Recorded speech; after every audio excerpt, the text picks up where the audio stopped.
Because extraordinary identity shapes our destiny.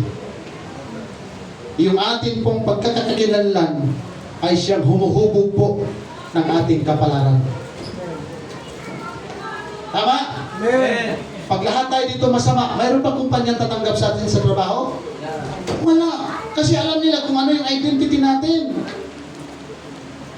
Kasi po, kung ano yung tingin natin sa ating mga sarili, yun din po ang magiging direksyon ng buhay natin. Tama? Amen. Kung anong tingin natin sa ating mga sarili, yun ang magiging direksyon ng buhay natin. Pag ang tingin natin sa ating mga sarili, hindi tayo aangat, hindi talaga tayo aangat, mga kapatid. Tama? Amen. Kung ang tingin natin sa ating mga sarili, hindi natin kayang basahin ang buong Bible, mamatay na lang tayo, hindi natin kayang basahin ang Bible. Tama? Amen. Si Nanay na Sisa, nandito po ba? Ayun po. Nanay, thank you po. Wala ka niyo, ilang taon na siya. Ako hindi pa basa ng Bible yan. Magbasa na, Bisaya pa, mga muyo, Bisaya na. Oh, okay lang, bakit? Kahit ba Bisaya ka, hindi ka maintindihan. Ang hinahanap at hinakalugdan ng ating Panginoon na kahit may problema ka, kahit may pinagdadaanan tayo, pero hindi nawawala yung interest natin sa salita ng ating Panginoon. Pastor, mamamatay na lang yata ako, hindi ako makatayo sa likod ng pulpito. Pag yun ang pananaw natin sa ating sarili. Pero isipin natin, kung kinaya nila, kakayanin ko rin. Kung pinagkalooban sila ng Panginoon, pagkakalooban din ako ng Panginoon. Kung inangat sila ng Panginoon, iaangat din ako ng Panginoon. Kung pinago sila ng Panginoon, papaguhin din ako ng Panginoon. Kung pinagpala sila ng Panginoon, pagpapalain din tayo, mga kapatid. Kasi kung anong tingin natin sa ating mga sarili, magiging ganun tayo. Praise God. Kung habang buhay tayo, magiging matamlay. Habang buhay tayo, magiging matamlay. Pag habang buhay tayo, maging mainip. Habang buhay tayo, maging mainipin. And, baguhin na po natin ang ating pagtingin sa ating mga sarili. Hindi na pala ako basta-basta. Hindi na pala ako simpleng tao. Makalangit na pala ako. Amen? Amen! Kaya pagpihis pa lang, paglakad pa lang, hindi yung parang natalo sa sabong, mga kapatid. Diba? Yung mga extraordinary people, yung mga totoong Kristiyano, pag-araw ng linggo, masaya talaga yan na makarating sa gawain ng Panginoon kahit mayroong mabigat na pinagdadaanan. Palagpakan natin ang ating Panginoon Diyos. Pag alam natin na tayo saints of God, iiwas na tayo sa paggawa ng kasalanan, mga kapatid. Amen. Hindi lahat tinawag ng Diyos para magbahagi ng Ebanghelyo. Ganda ng Sunday School kanina. Apostles commissions by God. Di lang mo sila basta inutusan, kundi para may babautismuhan. Hindi lang po nakarating ngayon yung binautismuhan ng nakaraan, mga kapatid. Alam niya ba, nahirapan ako sa identity niya. Yes, nahirapan ako, mga kapatid. Dahil wala pa siyang naibibigay sa akin ng kanyang true identity. Sabi niya, Pastor, pagbalik ko, lulubin ng Panginoon, may ipapakita ako sa iyo. Kaya nasabi sa post ni Pastora hindi siya babae, hindi siya lalaki. Ano siya? Hindi rin siya bakla, hindi rin siya tumboy. So hindi ko po may isasabi pa sa inyo yung kanyang true identity. Kasi kasi akala ko lalaki siya. Nung mag-base para i-baptize sa comfort room ng babae, ay tinanong ko siya, mga kapatid, kinausap ko siya.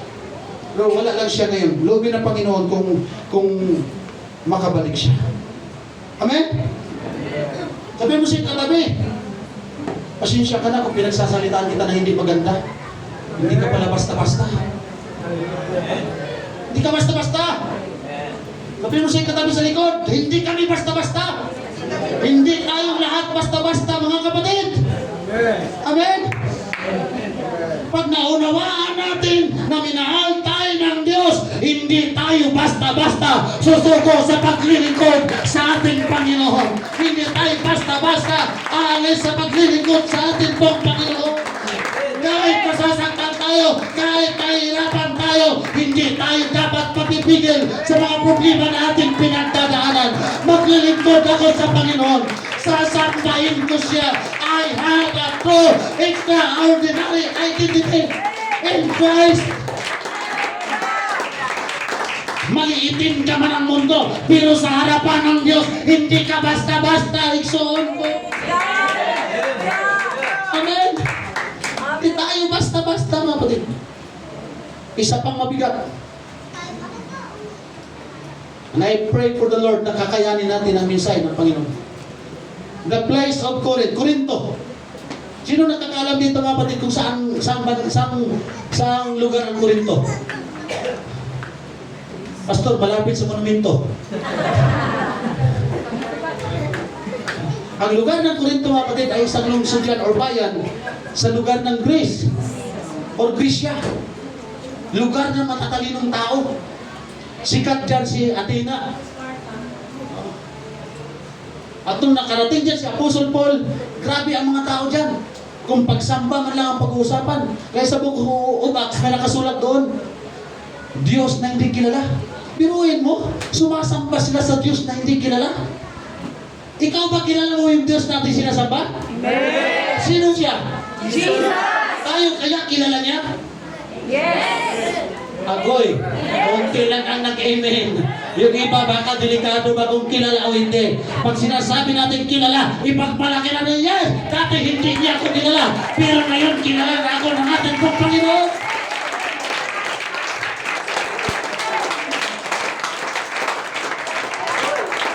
Salamat sa ating Panginoon. Praise God. So sa lugar na ito, mabigat po ang pinagdadaanan ng mga Kristiyano dyan. Dahil lumaki po sila sa kulturang makasalanan.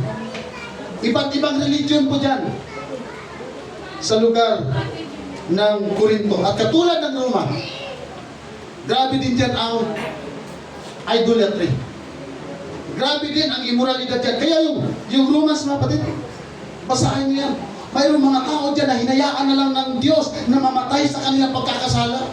Hinayaan na lang Diyos na may impyerno sila. Dahil grabe nakatigas ng kanilang mga puso.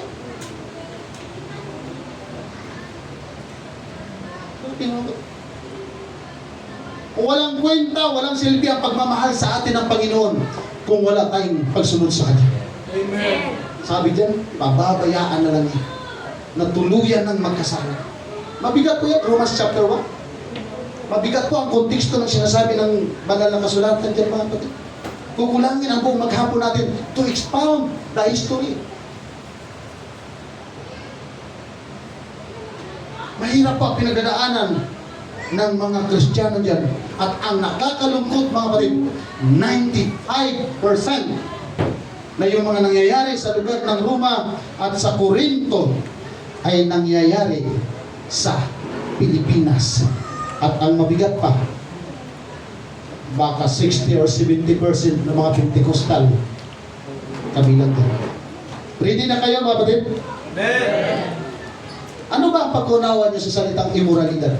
Kasi ito yung nakita ni Apostol Paul sa lugar ng Roma at sa lugar ng Corinto. Pag sinasabi kasi immoralidad, akala kasi kagad natin na lalaki tayo, na babae tayo. Pag sinasabi pong immoralidad, pagsisinungaling upang makalamang sa kapwa. Marami bang sinungaling sa Pilipinas? Sa Pentecostal kaya walang sinungaling? Mayroon. Diba? Kung ano yung kultura ng Roma at ng Corinto, mayroon sa Pilipinas. Part siya ng immoralidad.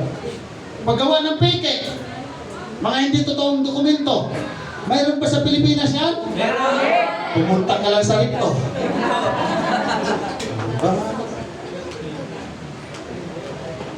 Pagpanggap, nagpapanggap para makakuha ng benepisyo.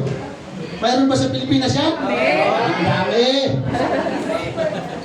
Yung mga tao dapat magkaroon ng lupa, walang natanggap na lupa. Pero yung taong patay na, nakatanggap ng lupa. Oh, God. Sa lugar ng Roma at ng Corinto, grabe ang pagnanakaw. Sa Pilipinas pa, mayroon magnanakaw?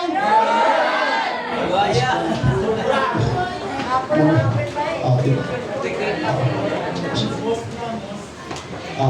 Maraming mga nandaraya sa negosyo. Di ba meron? Timbangan. Tuwan-tuwa ka pa kasi dinagdagan. Akala mo yung dinagdag, tama na, kulang pa rin yun. Yan po ang nakikita ni Apostle Paul sa dalawang lugar na ito.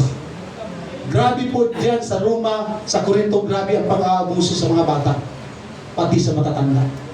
Dito ba sa Pilipinas meron yan? Ang dami, kahit sa naik ka lang eh. Pumunta ka ng video, pumunta ka ng Petron, pumunta ka ng 7-Eleven, hindi na po kayo nabasahan, maawa po kayo, pangkain lang namin. Tapos dungis-dungis, walang kinilas. Kung mayroong 20 bata, ganun din ang sasabihin sa'yo. Abuso. Ibig sabihin, mayroon silang punong sindikato. Child labor yan eh. Bawal yan sa batas. Ay, yung mga matatanda natin, lumayas ka na, wala ka namang silbi, matanda ka na eh. Mga anak, mga nanay ninyo, tatanda. Tayo rin ay tatanda. Tatanda, at lilipas rin ako. Bakit? Mabuti na lang mga matanda sa ibang bansa, mayroong tinatawag na home for The aged. Sa atin ba mayroon? Meron? Meron? Mayroon. Kaya mga kapatid, nagpipray nga ako eh, na hindi lang 2,000 square meter ang ibigay sa atin ng Panginoon. Kasi kahit isang hektarya man lang, para hindi na po kayo makarating sa home for the aged. Kasi wala kayong magagawa doon kung dalawin kayo hindi ng ating mga anak o ng inyong mga anak pala. Kalaga kayo, may anak kayo eh. Ang kasama doon sa pinagpipray ko sa Panginoon Lord, meron kaming pananambahan, parkingan, and then home for baguhin natin ang pangalan mga kapatid. Lahat tayo tatanda at magsisenior. Pero kung ang bahay natin malapit na sa simbahan, hindi ka man pansinin ng ating anak, pero mayroong tutulong sa atin para makarating doon sa pananambahan mga kapatid. Amen? God. Ay kung hindi man ako abutin yan mga kapatid, katulad ni King David, na yung grabe pagpapala ay binigay kay King Solomon. Nawa, mayroon man lang mga kapatiran sa UPCHQ nangangarap, nag-desire, legacy for the Lord mga kapatid, na kung hindi man natuloy sa kapanahunan namin ni Pastor J, mayroon man lang magmamalasakit na ituloy yung pinagpipray ni Pastor, na pag mayroong malaking lupa, Pentecostal Village, mga kapatiran, mayroong bahay para sa mga walang pamasahin. Pastor, may bayad yun? Walang bayad yun mga kapatid. Pagtulong-tulungan natin yun na mayroong maitatayo ang bawat pamilya. Paano yung mga tumalikod? Tayo magagawa niyan mga kapatid. Amen? Kaya yung mga gustong mag-backslide, kung na kayo mag-backslide, baka mawalan pa kayo ng bahay sa lupa at sa langit. Amen? Kung luluubin ng Panginoon mga kapatid, kung luluubin ng ating Panginoon, kahit itakwil ka man ng anak mo, mayroon tayong simbahan na kakalinga sa ating mga kapatid. Kasi po, naiyak ako yung papa ko na namatay na walang-wala kami. So sabi niya sa akin, iwan mo na ako dito sa ospital. Bahala na sila maglibing sa akin. Pero mga kapatid doon, na-realize ko, sabi ko, Lord, kami mga kapatiran, balang araw magkakasakit kami at mamamatay. Pero ayaw kong makarinig na mayroong mamatay, Pastor. Bahala na kung kainin kami ng aso o maglibing sa atin. Mga kapatid, mahalin natin ang bawat isa sa atin, katulad ng pagmamahal ng ating Panginoong Jesucristo, hanggang sa kauli-ulihan ng ating hininga at ilagay tayo sa ilalim ng lupa, makita sa atin ang extraordinary identity in Christ. Amen? Although marami pa yan mga kapatid pag sinasabing immoralidad. Ano ba ang nakita ni Apostle Paul sa dalawang bansa na ito? Yung una, immoralidad. Yung pangalawa ay adultery.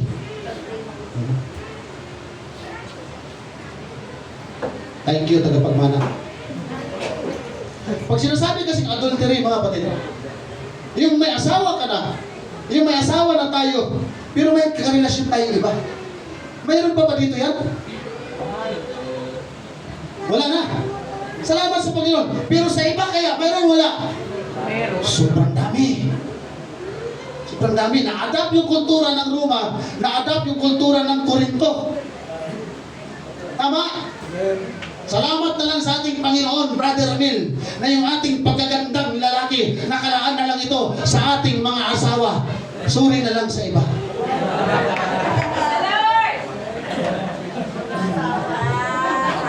Dahil kung hindi tayo tinawag ng Panginoon sa iglesia ito, baka mayroong 4, baka mayroong 3, baka mayroong 5.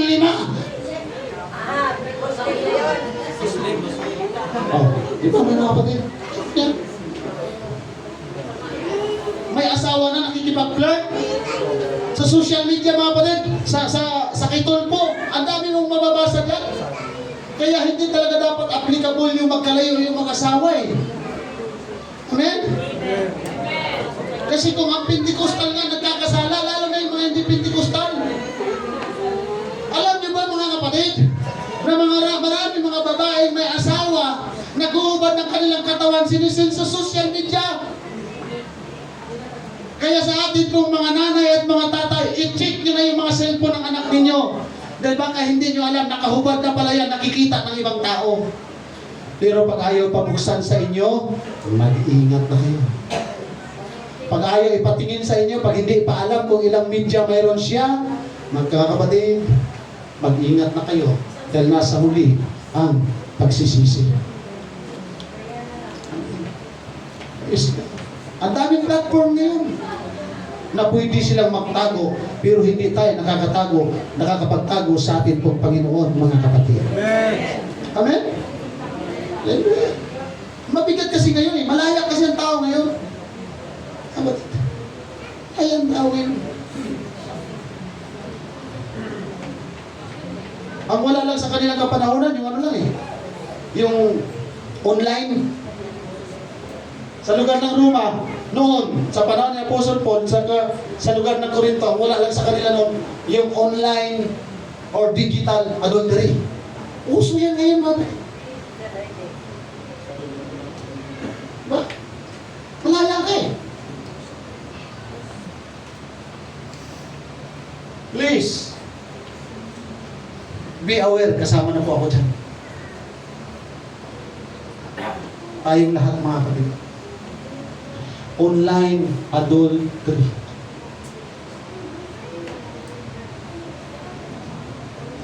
Yung mga mensahe na iba na ang tinitext. Mga nanay, tatay, hanggat wala pa ang asawa ang inyong mga anak, gamitin nyo yung inyong full authority. Hindi yan paghihigpit sa kanila, para yan sa kabutihan nila at sa kaluwalhatian ng ating pong Panginoon. Amen. Bakit, Pastor? Dahil maraming Pentecostal, banalang sa loob ng simbahan, pero pagdating sa social media, kita na ang mga dibdib, mga kapatid, na akala na may kakaganda. Si Pastor naman pintasin.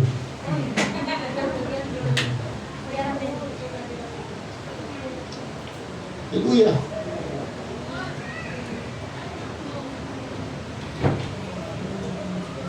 May problema kasi ako eh.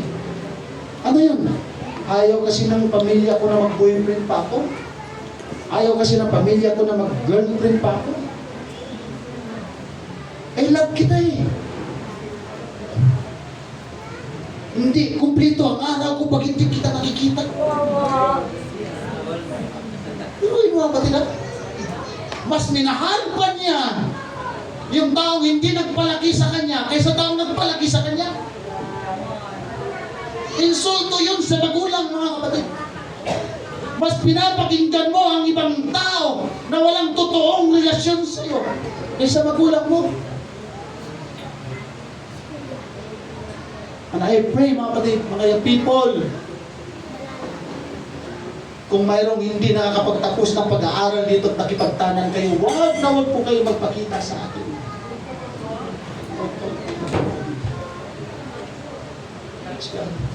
Hindi kayo pinagbabawalan na magkaroon ng pag-ibig. Pero ilagay natin sa tama.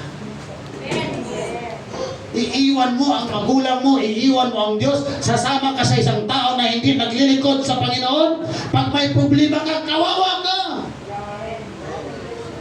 Yuyurakan ka, kaya sabi ng Diablo pag tumalikod tayo sa Panginoon, yuyurakan tayo ng Diablo hanggang sa ikamamatay natin. Tama? Amen. Tayo kaya pasukan ng demonyo. Pag mayroong Holy Ghost, pag mayroong Espiritu ng Diyos, lalayas ang demonyo. Pero pag tumalikod ka sa Panginoon, pag makita ng demonyo na wala na tayong Holy Ghost, papalik siya at magsasama ng marami. Kaya ang tao'y sasama ng sasama at sasama ay sa dati. Tama ba mga kapatid? Amen. Young people, kung mahalin nyo ang inyong mga magulang, isurrender ninyo ang inyong cellphone, ipakita ninyo kung sino mga kausap ninyo. Ay, pastor, okay na. Sige. Sige, Fred, pakita natin. Total, yung ating mga love, naka-unhide naman yan. Naka-hide naman yan. Pag binasa mo, ay, ang bait ng anak ko ah. Wala akong mababasang negatibo ah. Sinong kausap nito? Wala. Hindi mo makita kasi naka-hide. Magaling ang mga ano ngayon. Magaling ang mga generation ngayon, mga young people. Hello! Kaya nilang itago yan. Mga kapatid, kaya nating itago sa kapwa natin ang ating pagsisinungaling, ang ating kasamaan. Pero sa Diyos, hindi natin kayang itago yan.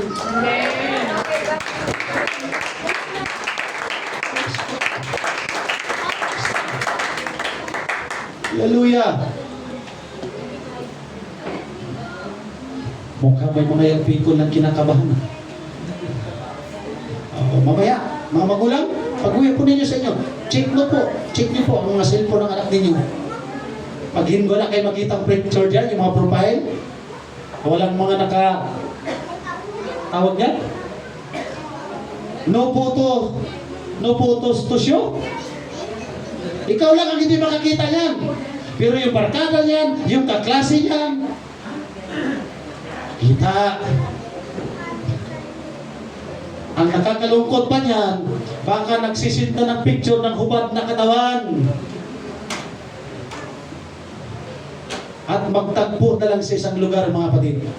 Amen? Andiyan pa ba kayo? Amen. Kaya pa ba natin? Amen. Dapat natin kayanin, mga kapatid. Dapat natin kayanin. Ano siya? Nakalak yung profile mo? Hindi na. Baka bukas na. Pacheck nyo.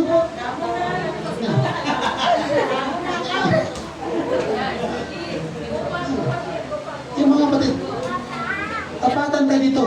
Kaya sabi ko kay Pastora, yung aking cellphone, yung aking tablet, yung laptop ko, maaari may password yan. Buksan mo. Oh, pinagbubukas niya.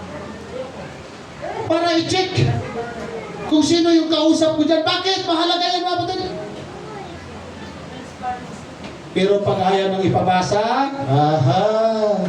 may lihim yan. May lihim yan. Lord, my identity is extraordinary in the sight of the Lord. Woo! Eh bakit ayaw mong pabuksan ng cellphone mo sa asawa mo? Sa magulang mo? Secret, pastor. Yun lang. Thank you po. In proper way. Nag-uusap tayo dito, mga kapatid, puso sa puso. I pray this message for the Lord. Amen. Dahil mabigat ito, mga kapatid. Amen. Dahil marami mga tao, talon ng talon, sigaw ng sigaw, grabe kung magpure. Pero ang totoong identity, hindi makalangit, maka-impyerno pala.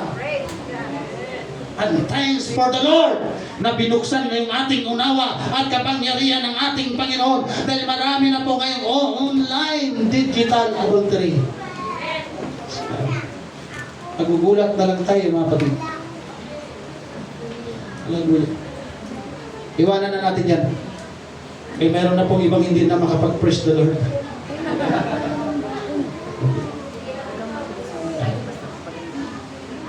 Pwede pakibasa po, Ephesians chapter 6, verse 6 to 7. Pakilakas lamang po. 1, 2, 3, go!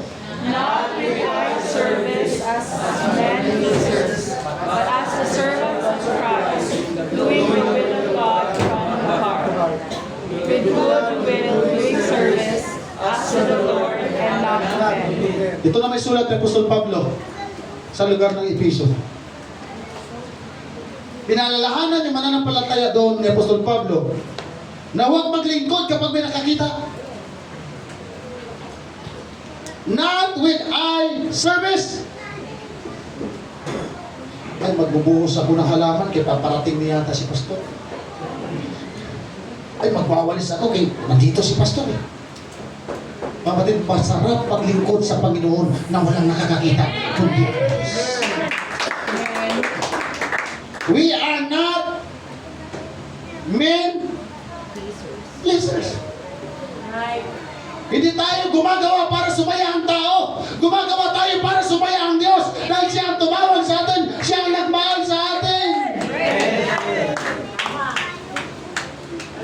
Tama ba mga kapatid? Amen. Gawin natin ang ating ginagawa para sa Diyos. Doing the will of God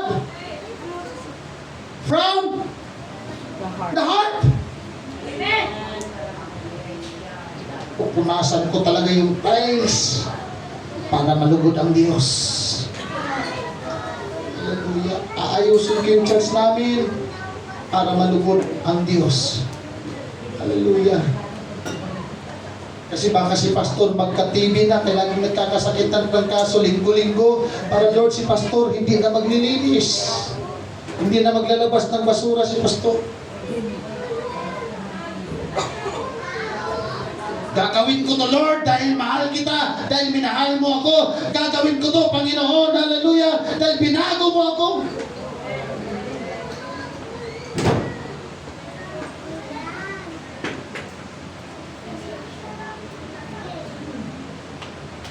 Pumalakpak tayo para sa Diyos. Kaya natin nilalakas ang ating palakpak. Hindi natin pinapakita sa ating kalabi na malakas tayo pumapalakpak. Gagawin ko to para sa Diyos na nagmahal sa akin. Para sa Diyos na nagbago sa akin.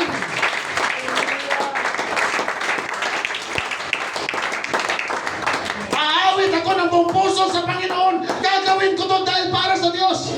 Hindi ako aawit sa likod ng pulpito para sabihan nila kung magaling ako. Gagawin ko ng itong buong puso, mga kapatid.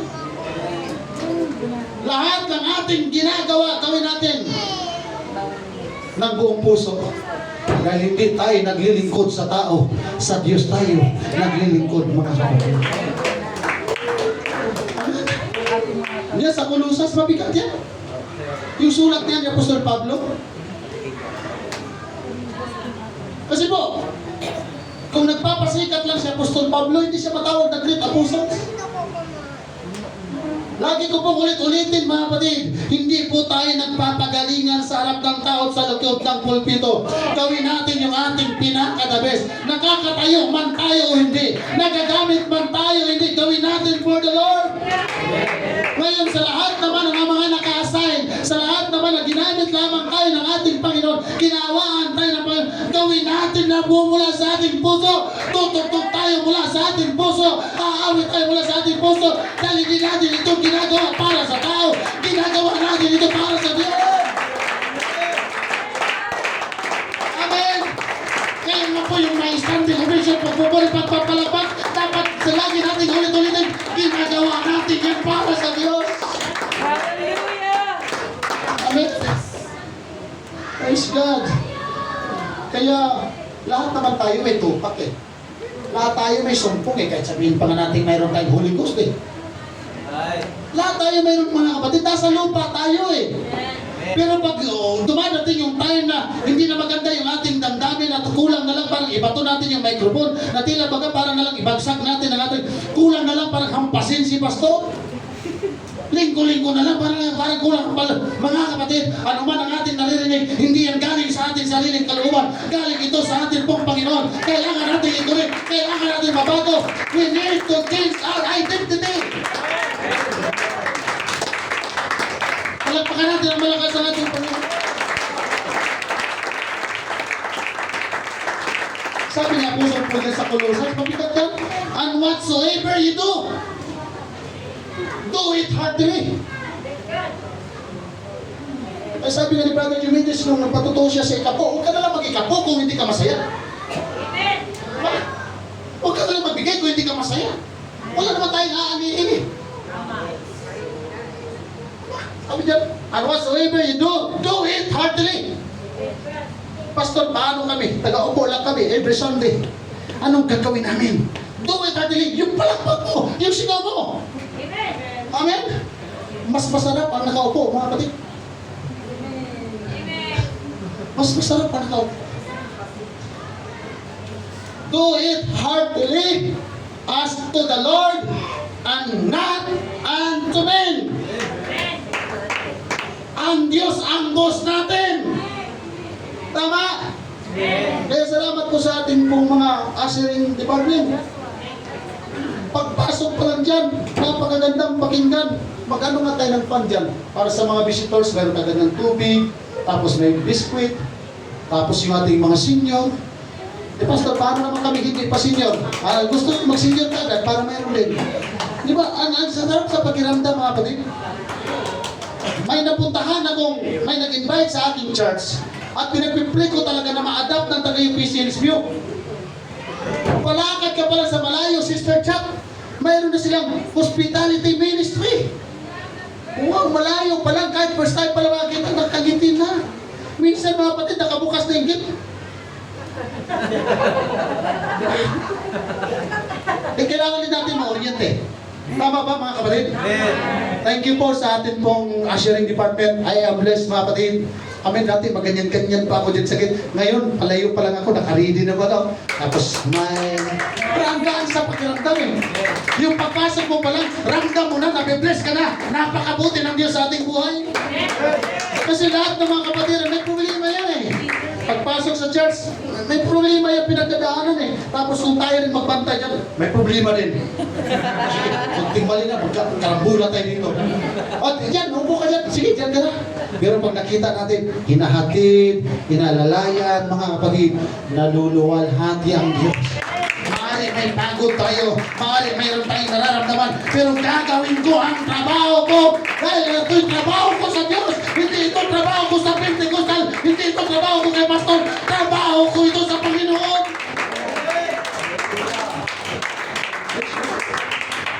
Kaya maraming salamat po sa inyong lahat sa pag-contribute po ninyo sa mga bagay na hindi ko nagagawa at nakikita mga kapatid, pero nakita po ninyo at inyo pong ginagawa.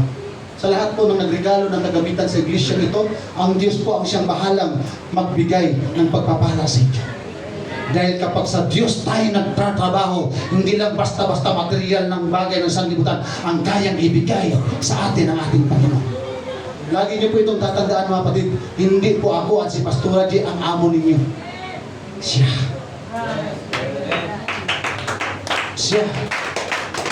Yung sigaw natin para sa Kanya, yung paglilinis natin para sa Kanya, yung pagbibigay natin para sa Kanya. Wala tayo ditong ginagawa para sa atin. Lahat ng ating ginagawa para sa Diyos. Dahil pag yun po ang maunawaan natin, mga kapatid, ginagawa natin para sa Diyos, laging may revival every Sunday. Lagi talaga may revival every Sunday kasi lahat tayo para sa Diyos eh. Pero kung 1/4, 3/4, kalahati lang yung para sa Diyos, yung kalahati para sa demonyo, ayun mga kapatid. Sabi nga nila, mahirap mamangka sa dalawang ilog.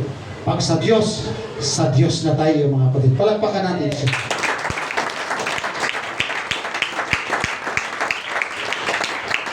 Therefore, we're receiving a kingdom which cannot be moved. Serve God acceptably with reverence and godly fear. Kung sinasabing godly fear mga kapatid, hindi naman yung pagpasok ng sa pinto. Saan ako? Kasi natatakot. Hindi naman. Receiving a kingdom which cannot be moved.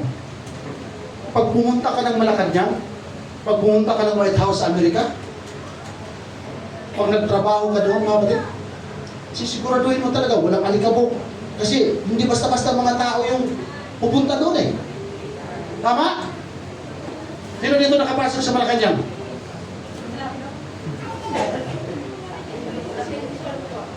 Picture. Ano yung pastora? Time na? Time na? Akala ko nagunat-unat ka lang. Sige lang.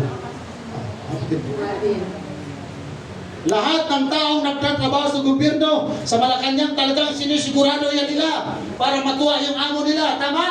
Dahil pag natuwa yung boss mo, pag natuwa yung amo mo, may bonus ka, may 13 naman ka, itataas ka, tataasan mo yung sweldo mo. Tama? Sa tao yan.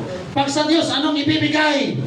We receive a kingdom which cannot be moved. Yung bahay natin dito sa lupa, masisira. Yung bahay natin dito sa lupa, masusunog. Yung bahay natin dito sa lupa, inaanay. Pero yung kaharian ay ibibigay ng Diyos. Kahit sino wala makakasunog. Kahit sino wala kahit sino wala makakaalis. Kaya lahat tayo na sumasamba, ginagawa natin yan for the kingdom which cannot be moved. Kaya ipaglaban natin ang ating pananampalataya, mga kapatid. Amen. Ay sabi ni Pastora, time na, ay tatapusin na natin to. Malapit.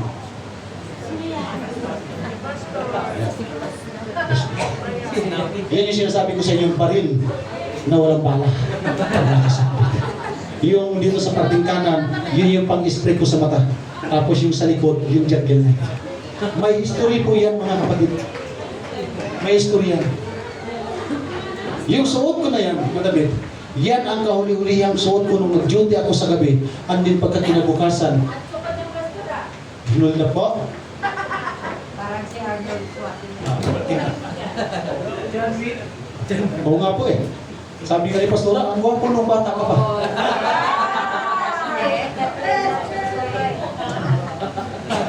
Kung pwede lang maging bata, no, brother siya, no? Kaya, huwag ka magpuyat. Kasi makakalbo ka. Dahil kasi, gwapo ka pa naman. Total, December naman yun. May mga 13 naman sa kabunos, walang nagmamadali ngayong umuwi sa tatapusin ang mensahe ng Panginoon. Yan po ang kauli-ulihang damit ko. Bago po pagkakinabukasan, hinultap yung gasolinahan.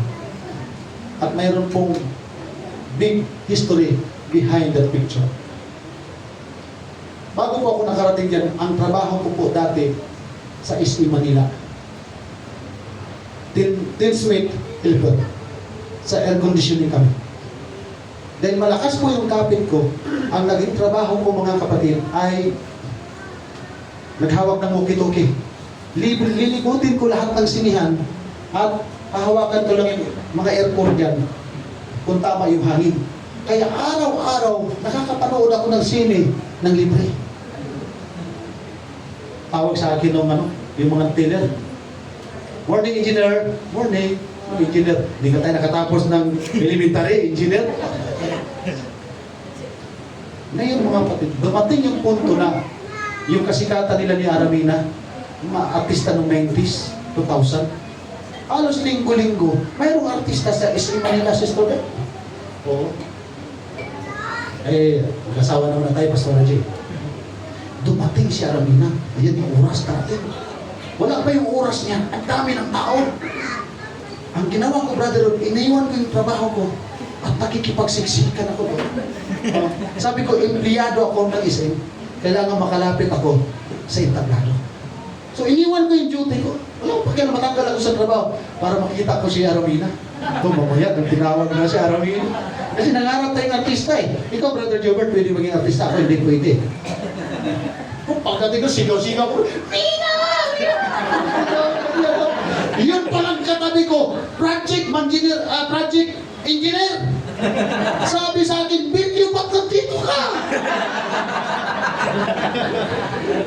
Ako, hindi man ako pwede makapagsabi, ikaw engineer, ba't nandito ka? Wala eh. Wala tayong power eh. Wala tayong authority. Oh, wala eh. Anggal ako doon, Sister Beth. Tanggal ako eh. Awa, panood niya ni Aramina. Tanggal ako. Ang ginawa, nadamay pa yung pinsan ko at binigyan kami ng uniform na buisin, kulay puti. Tuwa-tuwa yung pinsan ko, sabi niya sa akin, San? Na-promote tayo! Oh, ito may bago tayong uniform eh! Bantayin natin yung ano natin, magtuturo sa atin kung anong trabaho. Ditontuan naman ako. Dahil natanggal ako pero na-promote. Sus, ginawa na kami basurero. Basurero tuloy kami nun sa SM, Manila. Hindi na ako makakita ngayon ng artista, wala. Doon na kami sa mga sulok-sulok, sa mga alikabok. Sabi ng pinsan ko, wala namang ano sa atin. Anong gagawin natin? Magbili lang tayo ng STB. Tapos sisilipin lang natin yung mga engineer. Tapos ang sinyasa natin, mayroong ang sinyasa namin ay, Arigato! Ibig sabihin, may hapon, may magkaba. Ibig sabihin, palitan kami. Sa oras ng trabaho, may matutulog sa amin. Kasi puyat kami sa gabi, namumutang sa mga bityukian doon sa malapit sa isin. Dito tutulog kami, may magbabantay. Gagawin namin may STB. Pag magsabi, Arigato! Pag kinalampag na yung air conduct, gising na kami dyan. Yung mga, bisik-bisikan na namin ng tubig dyan. Tapos yung mga dumi-dumi. Bukat-bukat kami ng kulang, pinuno na namin. Sabi ng engineer, yan ang gusto ko sa tao. Yan ang gusto ko sa empleyado. Talagang, kahit walang nakakakita. Yan ang trabaho. Dumi, pawisan eh. Tubig lang pala. Kulat yung engineer. Mag-isang buwan na kami doon, yung isang area.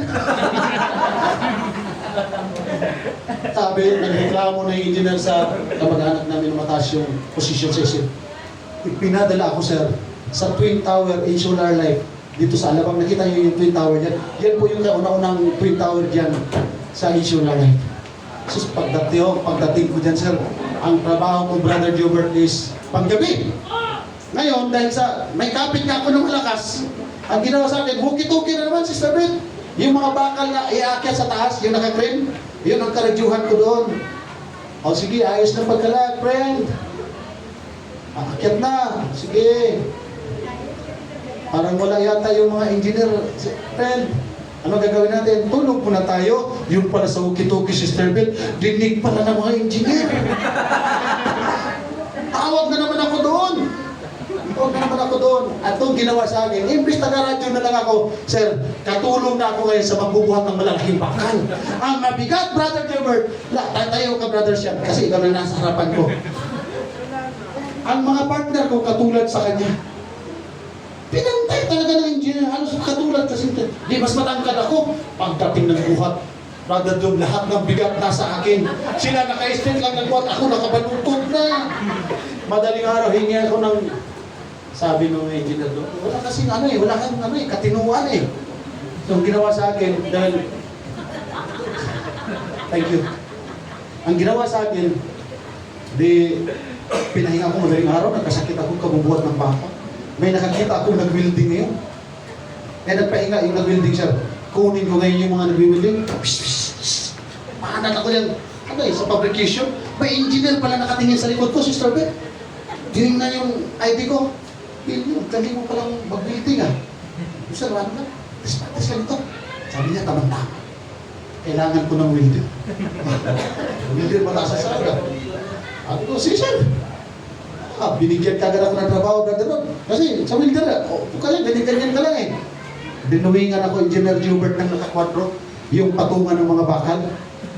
Pero sa school na dinuwing niya, mayroong nakaguhit ng ganyan. Tapos, sulat na number, sir. Yun pala, ikakaltas. Akala ko, triangle, yun pala, rectangular, para papatungan sa bakal. Sus, magdamag kung tinabaho yun. Sabi ng engineer, tuwan-tuwa naman ako talaga bilhin sa'yo. Ang bilis mong magtrabaho, pero puro palpak pala. Yung engineer, sinilmunan ang kapwa niya engineer. Bakit ka kumuha niya? Hindi man welder yan. Akala ko kasi marunong kasi maganyan-ganyan doon. Anong ginawa sa akin, sir? Imbis welder, ginawa na akong helper. Brother, malabuhat na ako ng kabling kalalaki. Baiti City, palapag, walang elevator. Lakad kami, aso, grabe. Hindi. Kulang na lang, pupukin ako ng bakal ng welder. Sister Beth, kasi sa isang palapag, halos kalahating oras magpahinga. Hindi pa kami nakakalahati ng 27 floor, break time na. Kaya wala pang nagawa, break time na. Maghapon yan, patay oras na kayo yung mga kuyakoy. Alam na alam ko yan, kayo kung mayroong gagawa sa church natin na kuyakoy, alam na alam. Ngayon, walang tatagal sa akin na kasama. Kasi nga puro pang kukuyakoy, tatanggap na ng sweldo, pero walang mahirap na trabaho. Ang ginawa sa akin, pinadalhan ako ng bagong kasama ngayon. Sabi sa akin, engineer, pa rin ako. Kiramdam ko sa engineer ako. Kaya nga mayroon akong helmet na engineer eh. Damit pang engineer. Kasi ang sarap na engineer. Ang ganda ng bihis mo, palakad-lakad ka lang, paturo-turo ka lang, ang ganda ng sweldo mo. Samantala ikaw, patay-patay ka na, pagalitan ka pa ng engineer. Sabi sa akin, Sister Beth, engineer, pag-utusan mo lang ako. Trabaho ako sa abot ng aking makakaya. Maski, ang hinahanap ko sa kasama ko. Utusan ko yun siya, Sister Beth. Hila siya ng kurintin, Brother Gilbert talaga. Ay, ang layo ng mga... Layo. Tibay niya. Hindi siya sumusurrender. Pagdating ng isang linggo, Sister Chat, nawala. Sabi sa akin ng mata, ikaw kasi pinahirapan mo yung tao. Hindi, sipag-sipag pa naman doon. Pagkalipas ng 3 linggo, bumalik. Pagbalik, Brother Gilbert, nakababa sa kotse. Engineer pa, Sister Pet. Sabi sa akin ngayon ng manager dyan sa Insular Life, Sister Chat, sabi sa akin, Bilyo, ito si Engineer Suenso. Ibibigay kita sa kanya ka ngayon magtatrabaho. Sabi ko sa kanya, sir, patay ako dito. Kaya ako. So, to make the long story short, natanggal ako sa alaman. Kasi, gumanti siya sa akin. Kaya napunta ako dyan, mga kapatid. Last na huling damit ko yan. Pagka kinabukasan, yung trabaho ng hindi ko trabaho, Brother Jess, trinabaho ko. Yung CR. Kasi lahat na nagsi-CR doon ng mga customer, paglabas, ano ba yung CR dito? Kaya nga comfort room eh. Pero hindi ka mako-comfort.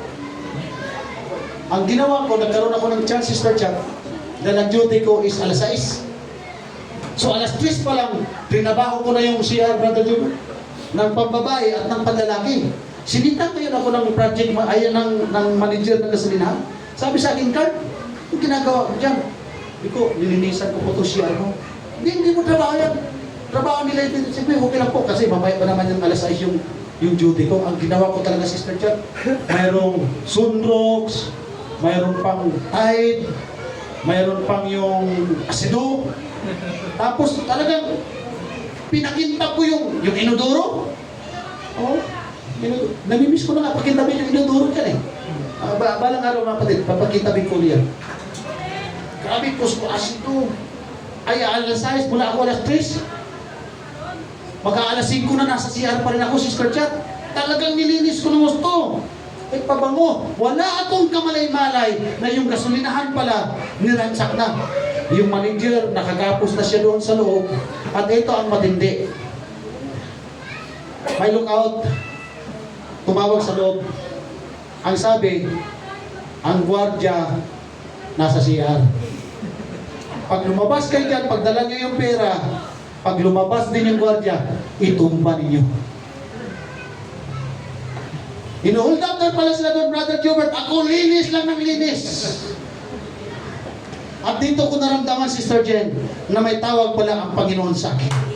Pinagbalik-balikan ko yung CR ng babae at CR ng lalaki.